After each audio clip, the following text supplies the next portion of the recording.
Hi everyone. Welcome back to Tech It Simple. In today's video, I'm going to show you how to download ICICI Bank app application on your Android device. Keep watching the video till the end and don't forget to subscribe to our channel by hitting that subscribe button. Also press the notification bell icon so that you'll never miss another update from us. Open up a Play Store to get started. And now go to the search box at the top and type in ICICI mobile banking app. Make your search and you'll be able to see the application displayed at the top tab on this application right here that says iMobile Pay by ICICI Bank.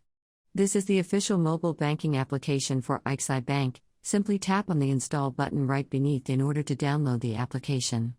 Wait until your app gets downloaded on an Android. It might take a couple of minutes depending upon your internet speed.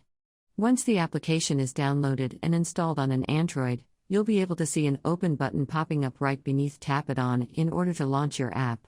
That is how you can easily download ICICI mobile banking application for your Android device. I hope the tutorial was helpful to you. If it was, go ahead and give us a thumbs up. I'd be back soon with more tutorial videos like this. Thank you for watching.